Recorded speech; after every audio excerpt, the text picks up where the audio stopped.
बोलती पुस्तके. ज्यांना वाचनाचा नाद, त्यांना बोलती पुस्तके घाली साद. आमचं चॅनल सबस्क्राईब करा आणि सबस्क्राईब करायला इतरांनाही सांगा. नमस्कार श्रोते मित्र हो.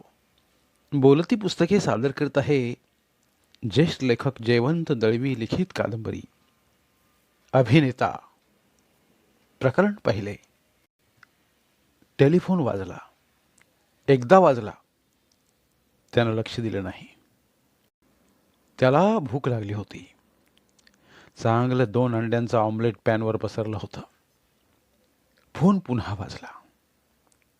मनूनं काही ऐकू न आल्यासारखं पॅनवरचं ऑमलेट परतलं आणि पाव घेतला. तो बसणार होता तोच फोन पुन्हा वाजला. पुन्हा थांबला. पुन्हा ताबडतोब वाजला. ही एकामागून एक अशी चौथी वेळ. 4 वेळा फोन वाजला. कुणाचा तरी तातडीचा निरोप असावा असा त्याला संशय आला. त्यानं फोन उचलला. Hello hello. पलीकडून यज्ञेश्वरचा आवाज आला. काय रे यज्ञेश्वर? म्हणून सहज म्हणून विचारलं. पण यज्ञेश्वरचा आवाज चिंताग्रस्त होता. तो म्हणाला, साहेबांनी तुम्हाला ताबडतोब बोलावलंय. असाल तसे निघून या म्हणून सांगितलंय. कशासाठी? ताबडतोब निघून या. असाल तसे निघून या. यज्ञेश्वर तेच परत सांगत होता. मनू दीक्षितनं फोन खाली ठेवला आणि शांत चित्ताने तो ऑमलेट खायला बसला. ऑमलेट म्हणजे गरमागरमच खायला पाहिजे. त्यानं पॅनच पुढ्यात घेतलं. निरोप तातडीचा होता हे क्षणभर तो विसरला. ऑमलेटच्या स्वादात तन मनानं रम्मान झाला तो. खाताना पुन्हा 2दा फोन वाजला. यज्ञेश्वरचाच असणार. मनू निघाला की नाही ते पाहायचं असणार त्याला. त्यानं फोन उचलला नाही. तो निघाला घरून असा यज्ञेश्वरचा समज झाला असणार. एवढी घाई गडबड होती तर मोटार रवाना करायची. ठीक आहे. मनू शांतपणे स्वतःशीच म्हणाला. जाऊ सावकाश. या सिनेमावाल्यांची पैशाच्या जोरावर नेहमीच घाई. त्यानं ऑमलेट खाल्लं. कपभर दूध प्यायला आणि तो मग बाहेर पडला. आता कितीही उशीर झाला तरी त्याला त्याची चिंता नव्हती. पोटाची व्यवस्था झाली होती. मीरा माहेरी गेली होती. खूप वर्षांनी. लग्न झाल्यानंतर 6-7 वर्षांनी. बाळंतपणाचा योग आला होता. सध्या घराला ब्रह्मचर्याश्रमाची अवकळा आली होती. स्वतःपुरतंच काहीतरी करून खाण्याची पाळी आली होती. मनू बाहेर आला. सवयीनं बससाठी उभा राहिला. त्याला अजून झटक्यासरशी जाऊन टॅक्सीत बसण्याचं धाडस होत नसे. नाटकाच्या आणि चित्रपटाच्या लेखनावर हल्ली बरं चाललं होतं. पण टॅक्सीवर पैसे उधळण्याचं धाडस होत नसे. नाक्यावर पिंपळाखाली टॅक्सी उभी होती. बसचा पत्ता नव्हता. पण बससाठी रांगही नव्हती. त्याला लहर आली. तो टॅक्सीत बसला. हिलसाईट. तो आरामात टेकून बसला. जाऊ दे. 40-50 रुपये उडतील. ठीक आहे. मंजुनाथकडे एवढं तातडीनं काय काम असेल याचं त्याला कुतूहल होतं. मंजुनाथनं घाई केल्याशिवाय यज्ञेश्वरनं घाई केलेली नाही. यज्ञेश्वर हा मंजुनाथचा सेक्रेटरी. 2 चित्रपट चालले की सिनेनटाला सेक्रेटरी लागतो ना. यज्ञेश्वर नट होण्याच्या ईर्षेने या जगात आला होता. नट होण्या इतका देखणाही होता. काही बाबतीत तर मंजुनाथपेक्षाही सरस ठरेल. वयानं तर खूपच लहान. 18-20 वर्षांचा असेल. पण अजून क्रम लागत नव्हता.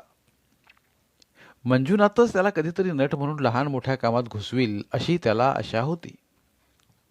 मंजुनाथचा सेक्रेटरी म्हणून तो काम उत्तम करतो. स्मार्ट आहे त्यापेक्षा अधिक स्मार्ट दिसतो. प्रत्येक क्षणाला आपण कॅमेऱ्यासमोर वावरतो आहे अशा पद्धतीनं वागतो. बुद्धीनंही चलाक आहे. खरं तर खूप शिकला असता, पण नट होण्याचं वेळ डोक्यात भरलं ना. समुद्रमार्गावर टॅक्सी आली तेव्हा छान वारा आला. टॅक्सीवाल्यानंही समोरच्या आरशाला मोगऱ्याच्या माळा टांगल्या होत्या. त्यांचा मादक सुवास आला. त्या सुवासात जुन्या आठवणी जाग्या झाल्या. मंजुनाथ त्याच्या जीवनात कधी आला? आता बरीच वर्ष लोटली. मनू त्यावेळी लेखक म्हणून नावारूपाला आला नव्हता आणि मंजुनाथलाही रंगभूमीवरचा नट म्हणून कोणी विचारित नव्हतं. पण दोन गोष्टी स्पष्ट दिसत होत्या. एक म्हणजे त्याचं देखणेपण. नुसता देखणा नाही, तेवढाच मॅनली. बायकांनी नजर खिळवून बघावा असा. प्रकृतीनंही तणकट. आणि अभिनयाच्या बाबतीत तर बोलायची सोय नव्हती. अतिशय स्वाभाविक अभिनय. लहान मोठ्या कसल्याही भूमिका द्या, मंजुनाथनं त्याचं सोनं केलंच. या दोन गोष्टीमुळे मंजुनाथ नजरेत भरायचा आणि लक्षात राहायचा.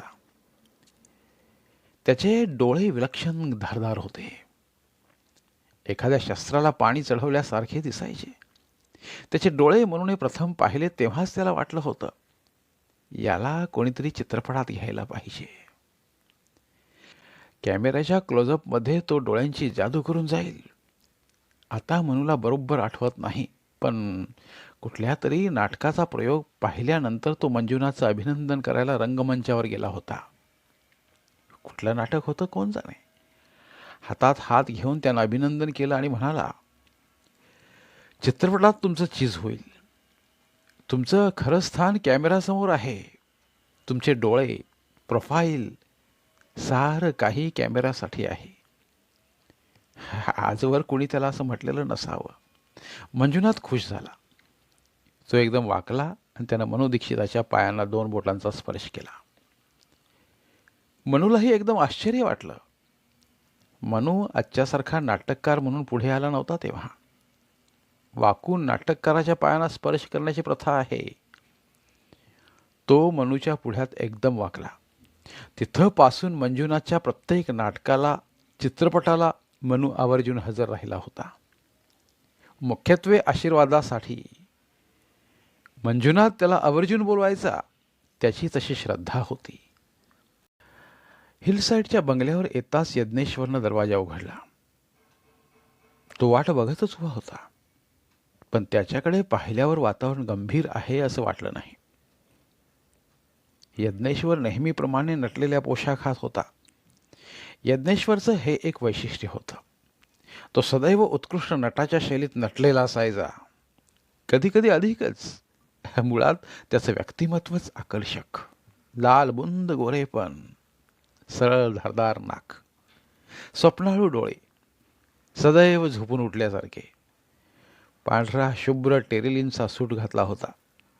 गळेबंद कोट, ताठ उभं राहणं, मनगटाकडे शर्टाच्या कपशी चाळा करणं, हे सारं नेहमीप्रमाणेच चालू होतं आणि नेहमीचंच हसणंही. मनू आत येताच दरवाजा बंद करून तो मोटार घेऊन बाहेर गेला. ही मंजुनाथनंच आगाऊ व्यवस्था केलेली असावी. वैयक्तिक गोष्टी बोलताना तो जवळ असू नये म्हणून. ओव्हर स्मार्ट असल्यामुळे सर्व गोष्टीत त्याला रस असतो. सर्व गोष्टी तो लक्ष देऊन ऐकत असतो. मनू दिवाणखान्यात आला आणि श्वास घेण्यासाठी बसला. तेवढ्यात मंजुनाथ आला. पायजमा आणि शर्ट घातला होता. चेहऱ्यात फरक दिसला नाही. तो उठून उभा राहिला आणि मंजुनाथचा हात हातात घेण्यासाठी पुढे आला. तेवढ्यात मंजुनाथनं त्याच्या गळ्यात दोन्ही हात टाकले आणि तो हमसा हमसी रडायला लागला. त्याला आवरता आवरता मनूच्या नाकी नऊ आले. त्याला एवढा असा रडताना त्याने कधीच पाहिलं नव्हतं. तो एकदम आतनं घाबरला. क्षणभर काय करावं हे त्याला सुचेना. काही वेळ तो त्याच्या पाठीवर थोपटत राहिला. काय झालंय हेही मनूला क्षणभर कळेना. आई, वडील की उर्मिला? छे!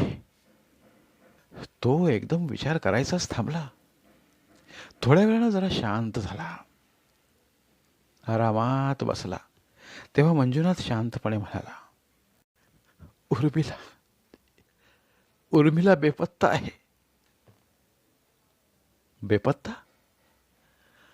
अरे बापरे, हे कसं शक्य आहे? उर्मिला वहिनी बेपत्ता म्हणतोस काय? तो काही बोलला नाही. त्यानं नुसती मान हलवली. म्हणजे प्रत्यक्षात त्या कधी बेपत्ता झाल्या म्हणून विचारलं. निश्चित कल्पना नाही. म्हणजे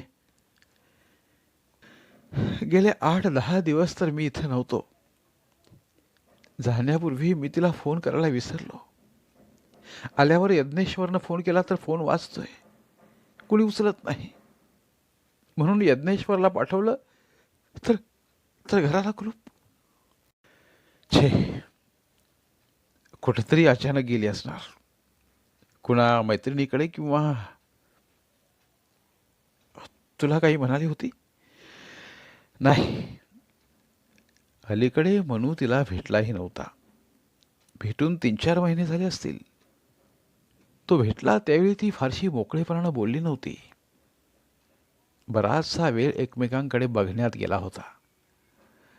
उर्मिला वहिनी दिसायला देखणी होती, पण खूपच नाजूक, बाहुलीसारखी.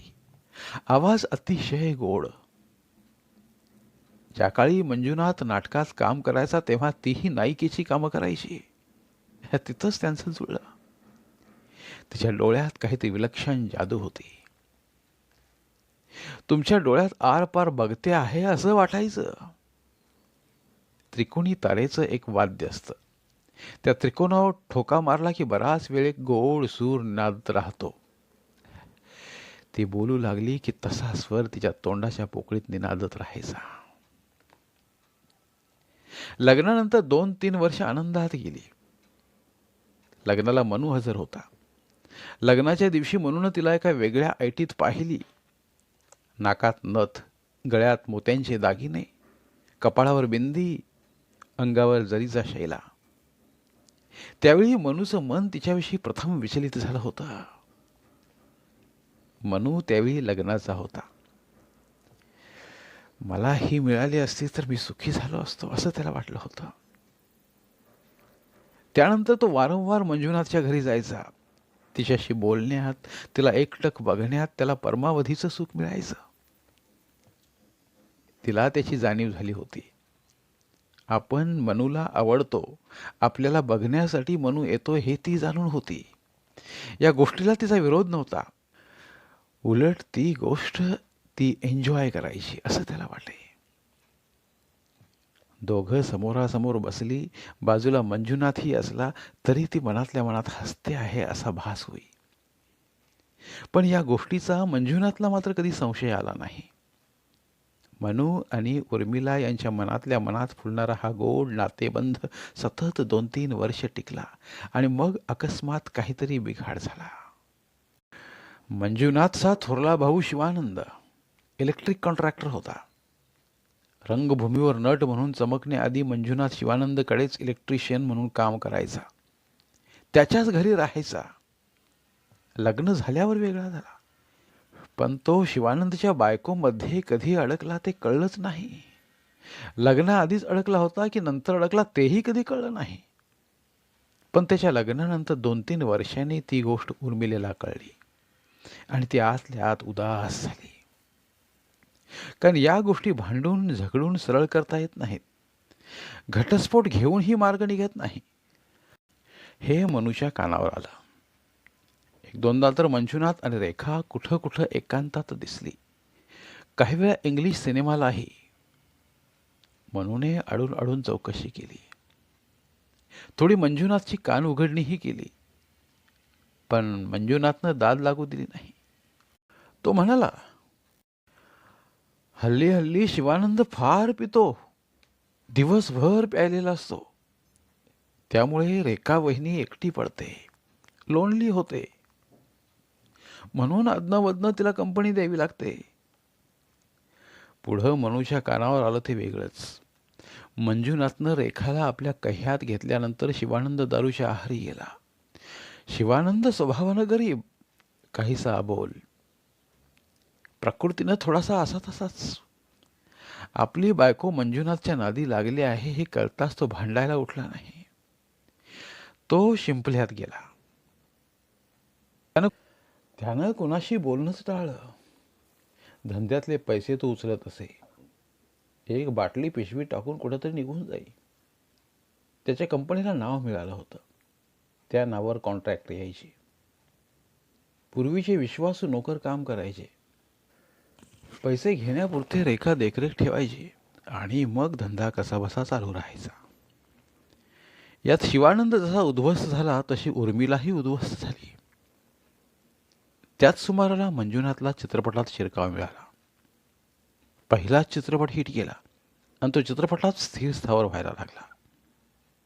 त्यामुळं त्याला धुंदीही चढली, नाव मिळू लागलं, पैसाही. वृत्तपत्रांतून गॉसिपिंग सुरू झालं. गॉसिपिंगला त्यानं हातभार लावला, उत्तेजनही दिलं. मनूला तर संशय यायचा की मंजुनाथ वृत्तपत्रातलं गॉसिपिंग एन्जॉय करायचा. मनूची यांच्यापैकी कोणाशी मैत्री अशी नव्हती. मैत्री फक्त मंजुनाथशी. पण शिवानंद, रेखा यांच्याशी जुजबी परिचय होता. कधी भेट झाली तर हसण्यापुरता किंवा हात वर करण्यापुरता. तरीही तेवढ्या ओळखीनं मनू रेखाला भेटला होता. पण रेखानं डाळ शिजू दिली नव्हती. ती म्हणाली होती, यांचं धंद्यात लक्ष नाही, नुसतं पिणं पिणं पिणं. धंद्यात मदत म्हणून मी मंजुनाथला बरोबर घेते. मंजुनाथमुळे कुठनं पैशाची वसुली होते. मनूला माहीत होतं हे सारं खोटं होतं. ती म्हणायची, तुम्ही यांना पिणं कमी करायला सांगा ना. पिऊन कुठं पडतात, डोकं फुटतं, जखमा होतात. हल्ली तर 2-2 दिवस घरी सुद्धा येत नाहीत. मनूने शिवानंदाशी भेट घेण्याचा 4-5 वेळा प्रयत्न केला होता. पण त्याला शुद्धीवर असताना गाठणं कठीण झालं होतं. तो सदैव प्यायलेला असायचा. तो एकदा प्यायला म्हणजे त्याचे डोळे मिटलेले असत आणि कधी मिटलेले नसले तरी उघड्या डोळ्यांना काही दिसत आहे असं वाटत नसे. एकदा तर तोंड जबरदस्त सुजलं होतं. डोकं आपटल्यामुळे डोळ्यांच्या वरच्या बाजूला जखम झाली होती. हळद लावल्यामुळे संबंध तोंड पिवळं झालं होतं. मनू फक्त काहीतरी बोलायचं म्हणून बोलला. शिवानंद, हे बरं नाही. अशानं धंद्याची, संसाराची धुळदाण होणार. कसंही करून हे थांबवायला पाहिजे. तुम्ही शिकली सवरलेली माणसं, तुम्ही विचारानंच वागलं पाहिजे. कशाचाही शिवानंदावर परिणाम झाला नव्हता. त्यानं यातलं काही ऐकलंच नव्हतं. त्याला काहीच ऐकू गेलं नव्हतं. रमाबाई तिथे होती. शिवानंदाची आई भिंतीला टेकून बसली होती. पांढरी शुभ्र साडी, हातावर आणि कपाळावर विभूतीचे पट्टे. जपमाळ ओढत जप करीत होती. माझं बोलणं ऐकून ती रडली. तोंडावर पदर धरून तिनं उष्ण श्वास टाकले. बराच वेळ ती रडत राहिली. तू तरी बनू काहीतरी सांग त्या पोराला. प्रकृतीची कशी धुळदाण करतोय बघ, ती म्हणाली. संबंध दिवस दारू झुकून प्रकृती धड राहील कशी, म्हणून विचारलं. हा एकच पोर तेवढा धड होता. कोणाच्या आज्यात नाही, मध्यात नाही. त्याची अशी दशा केली त्या पोरानं. द्वाडपोर. असं बोलताच रेखानं दोघांकडेही टवकारून पाहिलं. विष कालवलं तिच्या संसारात, तळपट होईल त्याचं, असं रमाबाई तळतळून म्हणाल्या. ते ऐकून रेखा उठून आत गेली. या पोरासारखा सज्जन माणूस कुठं सापडणार नाही. हा आमच्यासारखा. आणि तो गेला आपल्या बापाच्या वळणावर. त्याचं भलं होतंय त्याचं. काय देवाघरचा न्याय तरी, असं म्हणून रमाबाई थकल्यासारख्या बसल्या. हल्ली बापूराव कुठे असतात, म्हणून विचारलं. कोण? बापूराव, शिवानंदाचे वडील, मसनात. कुठं कुठं शेण खात, ती थुंकल्यासारखी म्हणाली आणि तोंड फिरवून गप्प बसली. मनूचं कुतूहल अपूर्णच राहिलं. बापूरावांचा थांगपत्ता लागला नाही. बापूरावांसंबंधी विचारलेलं रमाबाईंना आवडत नसे हे त्याच्या लक्षात आलं. रेखाला विचारलं तरी कोण जाणे एवढंच उत्तर ऐकू ये. म्हणून बापूरावांची चौकशी करण्याचा तो कटाक्षानं टाळत असे. रमाबाई तर कपाळावर कुंकू सुद्धा लावीत नसे. विभूतीचा पांढरा टिळा लावते. गळ्यात मण्यांच्या माळा होत्या, पण त्यात मंगळसूत्र कधी दिसलं नाही. ती हयातच नसल्यासारखी राहायची. एक वेळ भात आणि दही एवढंच ती खायची. हळूहळू तिनं आपल्या गरजा कमी केल्या होत्या. कोपऱ्यात भिंतीला टेकून बसायची. वापरून वापरून गुळगुळीत झालेली एक तारी कोपऱ्यात उभी केलेली होती. ती छेडून पहाटे भजन करायची. इतर वेळी जपमाळ घेऊन लाखोंचा जप करायची. गुरुचरित्राचे पठण करायची. आपण या जगातली नाही असा तिने समज करून घेतला होता. रेखाशी सुद्धा ती फारशी बोलत नसे. शिवानंदाशी हितगुज चाले ते कधी दोघांशिवाय तिसऱ्याला ऐकू येत नसे. मंजुनाथचे प्रकरण तिच्या लक्षात आलं तेव्हा ती एकदाच रेखाला म्हणाली होती, त्याच्या नादाला तू लागू नकोस. त्याच्या बापानं किती जणांना नादी लावल्या आणि फेकून दिल्या, पण परिणाम झाला नाही. धन्यवाद. उर्वरित कादंबरी पुढील भागात.